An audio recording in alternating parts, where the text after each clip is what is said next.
The tale begins in a quiet village where the church bells tolled each evening, and the cobblestones held the memory of blood that had been washed away 100 times. Her name was Elira, a girl whose beauty was spoken like a hymn, something too fragile and too sharp to belong entirely to the earth. Men carried her name on their tongues like prayer, women whispered it with envy and warning, and children laughed it like a song. But what Elira wanted most was not to be worshipped or envied, not to be adorned with flowers or rings. She wanted to be consumed, to give herself wholly to someone who would take every ounce of her and leave nothing behind. The man who would answer that prayer came into the village under the shadow of dusk, when the sky was the color of drying blood. He had no name he spoke of, no lineage, no history. His eyes were pale, his hands long and delicate. And when he looked at Elira across the candlelit pews of the chapel, she felt her marrow loosen. She had been courted before, hunters, soldiers, even a noble son, but none had ever made her feel as though her body was an offering, a chalice waiting to be broken. He spoke to her without words at first, only glances and a silence that seemed to follow her even when he was gone. When he finally did speak, it was to ask her a question she did not expect. Would you give me what cannot be returned? She did not ask what he meant. She only nodded because in her heart, she already knew. The courtship was nothing like what others imagined love to be. There were no gifts of flowers or sweetened words. There were hours spent in silence, her hand in his, as if her breath existed only to feed his. She felt him studying her, not as men study women with desire, but as an artist studies a canvas before the first stroke, or as a butcher weighs the shape of the animal before the knife. She should have been afraid, but fear had no place in her. She felt chosen. It began on the night of the harvest moon, when villagers gathered to feast and sing. But Elira was not among them. She followed the nameless man through the fields, into the woods, until they reached a place where the trees bent inward like ribs over a heart. He had prepared already, a frame of iron ropes and hooks that glinted like stars in pale light. The ground was covered in hay, though she knew it was not meant for comfort. He asked her one more time, "Do you love me enough to endure the truth of yourself?" Her voice was calm, steady, as though she were reciting a prayer. "Yes, take me, leave nothing of me hidden." And so it began. The first cut was not cruel. It was reverent, as if he were peeling away a veil. He traced his knife along her arm, peeling back the skin in a clean ribbon, revealing the glistening red beneath. She gasped, not in horror, but in awe. It was as if she had always known this was what her body was meant for, to be revealed piece by piece until nothing was left between her and the world.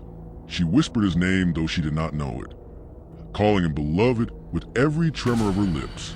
He worked slowly, methodically, his face serene as though he were performing a sacred rite. Every strip of flesh was laid upon the hay like petals torn from a flower, and she watched them, marveling at how beautiful she looked inside. She had never thought her love could be so visible, so raw. She thanked him with every slice, her voice breaking but her words clear. Thank you for making me honest." Her body shook, but her heart swelled.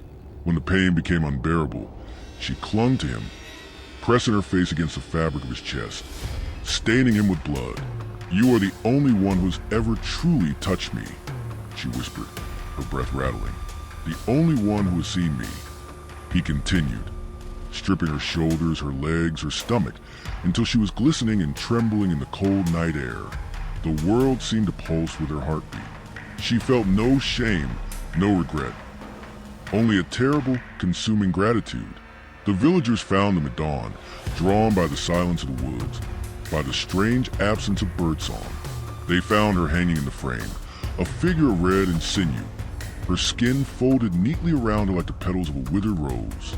Her eyes were still open, glassy with devotion, and her lips were curled into a faint smile, as if she had been kissed in her last moment. The man was gone.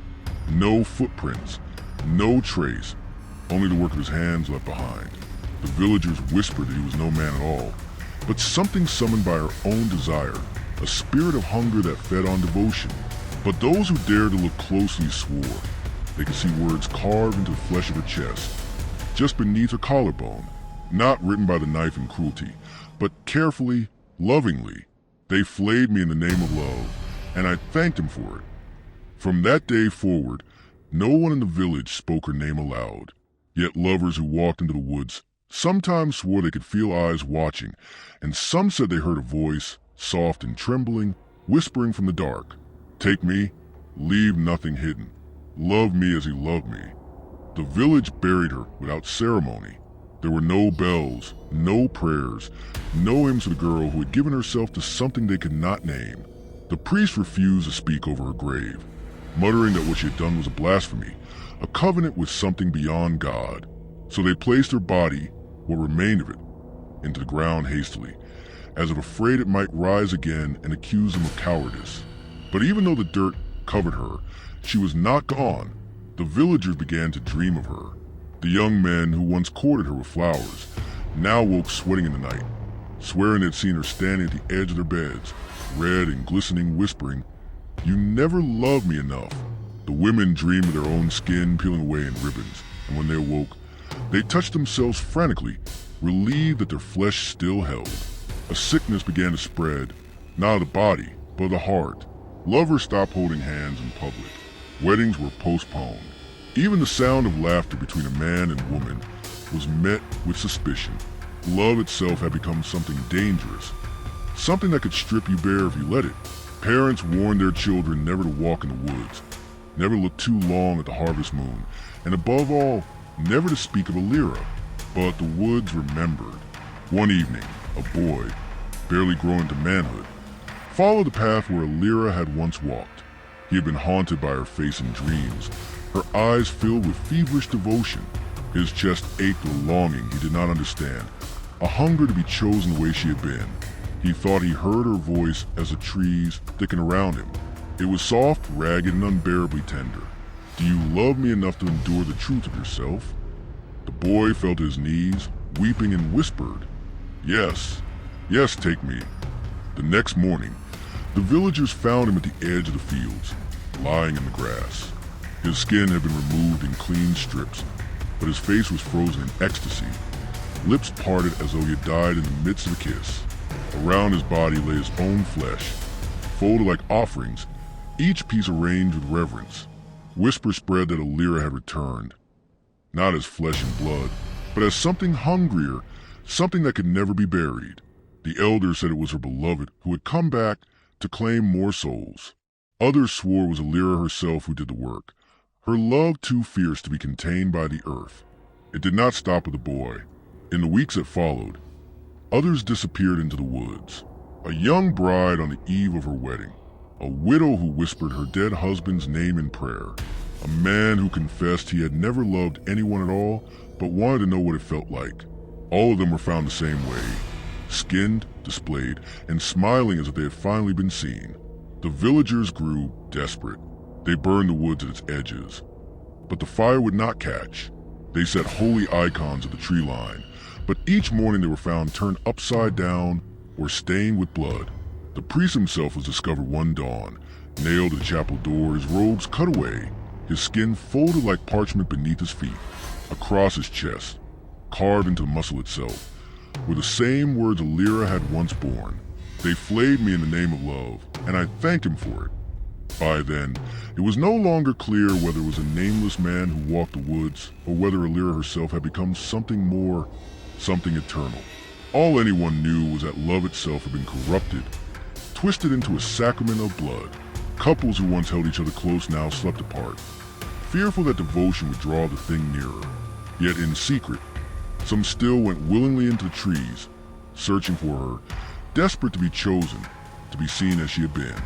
They said the harvest moon was the most dangerous time, that under its light, you could hear her weeping, not in sorrow, but in joy, as if she were remembering the night she gave herself to him. And if you listen too closely, you might hear her breath at your ear, asking the question that had doomed them all. Would you give me what cannot be returned? And in the silence that followed, the ones who answered yes were never seen whole again. The villagers stopped calling it love. They stopped calling it devotion. They gave it another name, whispered only when the bells tolled and the shadows stretched long across the fields. They called it the Red Covenant. Years passed, But the Red Covenant did not fade. It became the marrow of the village's fear, a stain that no fire or prayer could cleanse. Children grew up hearing the warnings. Never look at the woods when the moon is full. Never whisper words of love in the dark. Never walk alone with a heart full of longing. But warnings rarely stop the young, and desire is stronger than fear. The woods began to change. The trees near the center grew slick, as though their bark wept resin that glimmered red in the moonlight. The ground was soft, damp, and seemed to pulse faintly like flesh. Those who ventured too far said the branches groaned like voices, low and aching, and sometimes, if you press your ear to the trunk, you could hear the sound of skin being peeled, slow and wet. And yet, the pull remained. A girl named Morel, barely 16, was the first of a new generation to go willingly. She had been promised to a man she did not love, a merchant twice her age with eyes as dull as stones. On the night before her wedding, she walked barefoot into the woods, her gown dragging through the wet leaves. Her family searched for her, but she was not found until dawn, hanging from the frame of iron that still stood like a shrine at the heart of the forest. Her body was flayed clean, her skin folded neatly at her feet, but her face, oh, her face was radiant.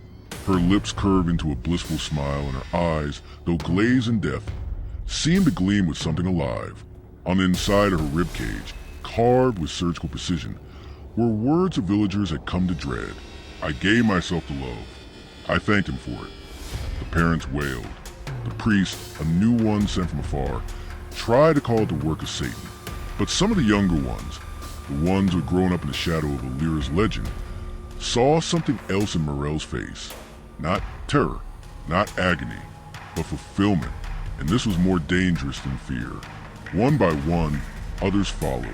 Some were never seen again, swallowed whole by the woods. Some were found like Morel, displayed with reverence, their flesh arranged like scripture, their final expressions rapturous. At first, people whispered curses and demons, but then came a whisper more terrible. What if this was not a curse at all? What if it was a gift? The thought spread like rot beneath the skin. Lovers began to argue in hushed tones, one begging the other not to go, the other insisting that true devotion required no return. Young brides stood trembling on their wedding nights, confessing to their grooms that they longed for the woods more than the marriage bed. Men, who had once mocked Elira's choice, found themselves sleepless, hearing her question echo in their bones. Would you give me what cannot be returned? Some resisted. Some clung desperately to the life of soil, of work, of bread and water. But resistance was fragile. Love itself had been poisoned. The moment someone whispered, "I love you," the other could not help but wonder. Do they mean it enough to bleed for it? Enough to be stripped for it? Enough to give what Elira gave? Even the skeptics, even the ones who spat on her grave, found themselves staring at the woods with aching curiosity. The Red Covenant did not demand all at once. It was patient. It waited for hunger. It waited for loneliness. It waited for desire. And when the heart was ready, the woods whispered. On a winter night, the snow fell thick and soundless. A farmer was found the next morning, frozen stiff on his porch. His wife had vanished. The neighbors thought she had run away. But when spring came, hunters stumbled upon her body deep in the forest. She had been flayed in such a way that her skin was sewn into the branches of a tree, fluttering in the wind like a veil. Her body was smiling at the base, her bones carved with words. Love leaves nothing behind. The pattern continued. The woods were no longer just a place of fear, but of pilgrimage. Some went secretly, trembling with dread but unable to resist.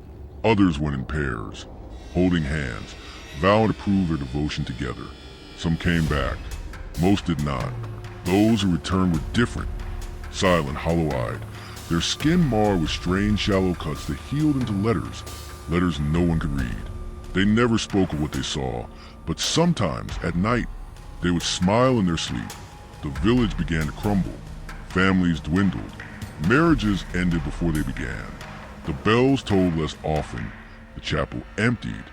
Love had once bound the people together. Now it was a knife that split them apart. And yet, through it all, the legend of Elira only grew. Some said she had become the bride of the nameless man, wandering forever in the woods, collecting those who longed as she had longed. Others said she was a nameless man now, her devotion reshaping her into something hungrier than human. But the most whispered belief of all was this: Elira had not been punished. She had been rewarded. When the harvest moon rose, villagers swore they saw her standing among the trees, red and radiant, her skinless body glowing like a lantern. She would raise her hand as if beckoning, her voice carrying on the wind, soft and trembling, asking the only question that mattered: would you give me what cannot be returned?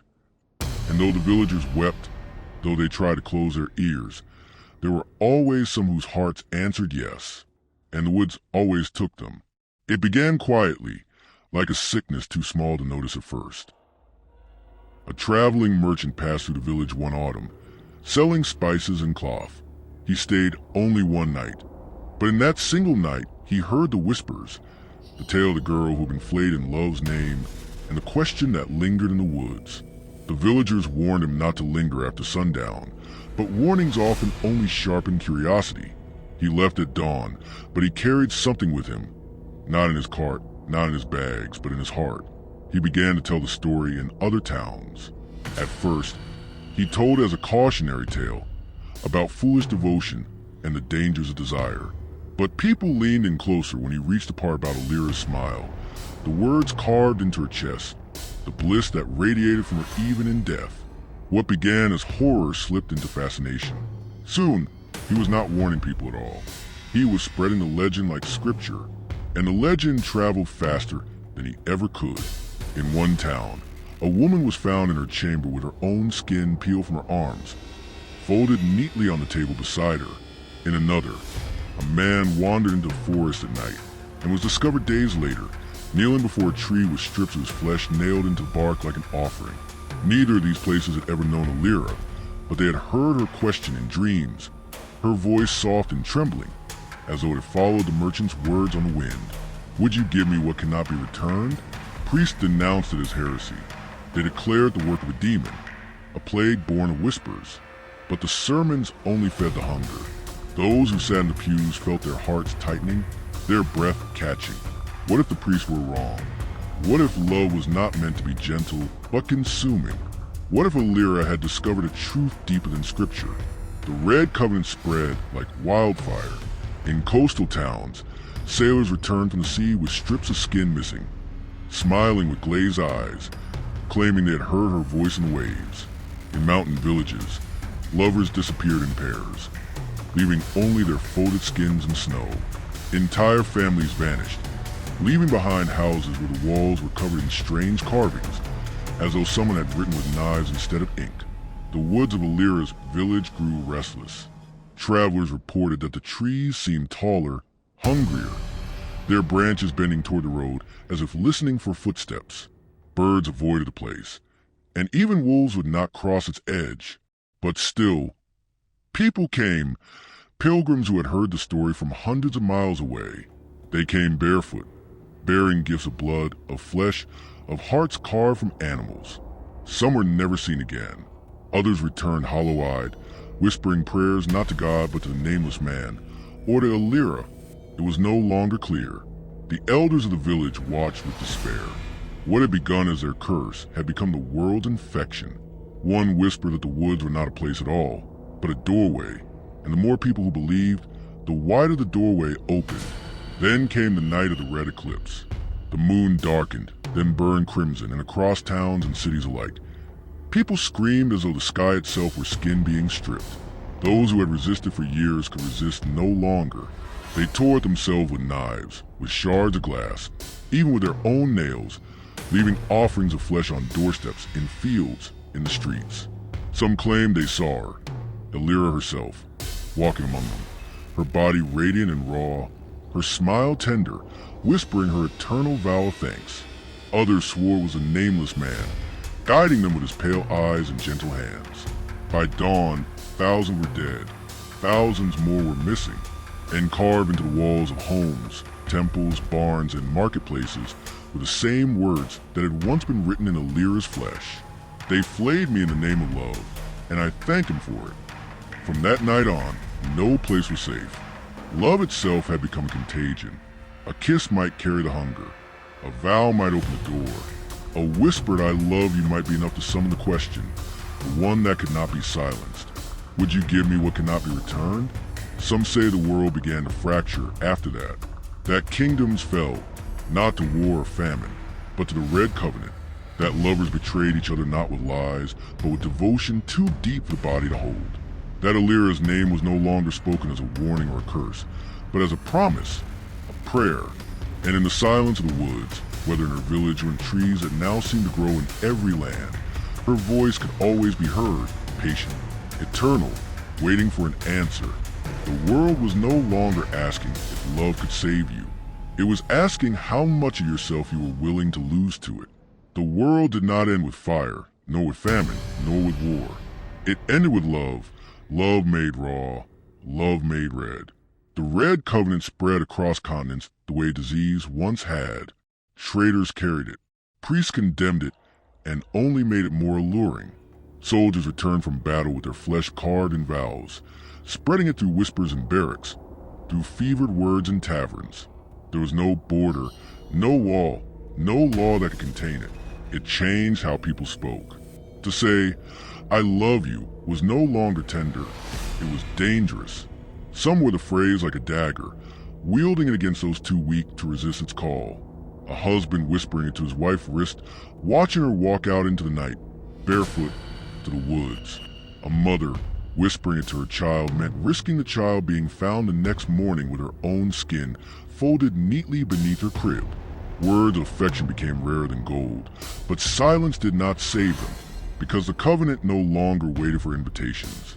It began to appear in places untouched by the woods. In villages far from forests, people found frames of iron sprouting like growths in fields, as if the earth itself had birthed them. In cities, stone walls wept red, and alleyways echoed the sound of flesh tearing when no one was there. Even the sea was not spared. Sailors spoke of waves that rose like skinless arms, dragging men down while whispering question in a voice of salt and blood. Would you give me what cannot be returned? Civilizations collapsed. Great cities emptied overnight. Markets filled with folded skins instead of grain. Thrones stood abandoned. Kings and queens found smiling in red, their crowns resting neatly atop piles of their own flesh. Armies marched into the woods to burn them out, but none returned whole. Survivors wandered back without skin, yet grinning, eyes glazed with ecstasy, whispering thanks with every breath. Entire sects formed around the covenant. Pilgrims roamed the roads and lines, their skin carved with words, their bodies dripping with blood as offerings. They called themselves the lovers of Elira. They sang hymns not to gods but to her, the girl who had first smiled to the knife, the one who had discovered that love was not gentle, but devouring. They claimed that the nameless man had been only her mirror, that Elira herself had always been the truth. They spoke a prayer at every gathering. They flayed her in the name of love, and she thanked him for it. Now we flay ourselves in her name, and we thank her for it. But not all worshipped willingly. There were those who hid, building enclaves underground, far from the woods and the moonlight. They swore oaths never to speak of love, never to touch, never to even look too long at one another's eyes. They survived for a time in silence. But even silence was not enough. The dreams came, carrying Elira's voice in their ears, gentle, trembling, unbearable. People awoke with their skin already peeling away beneath their fingers, their mouths moving without consent, whispering their thanks into the dark. The covenant was no longer just belief. It was nature. The rivers thickened with blood. Trees grew with bark that peeled away like flesh.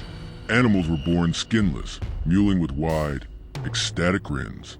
The world itself had bent to the shape of her devotion, and still she walked. They said Elira wandered through it all, unchanged, eternal.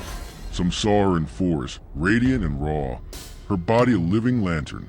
Some saw her in deserts, her skinless feet leaving no prints in the sand.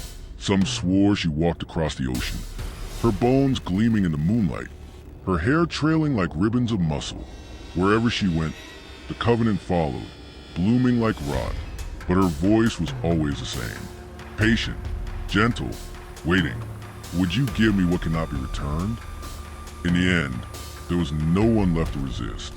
Those who tried to fight were taken. Those who tried to hide were found. The covenant did not destroy humanity. It consumed it, reshaped it, until nothing human remained, only red devotion, only smiling flesh, only the endless echo of her vow of thanks. The last chronicles, carved not on paper but on bone, told the same story. That love had been revealed for what it truly was. Not kindness, not comfort, not mercy, but hunger. A hunger so vast it stripped the skin from the world. And when the final voice was silenced, when the last skin was folded at her feet, Elira lifted her face to the blood-red moon and whispered her thanks one last time. The world did not end in silence. It ended in gratitude.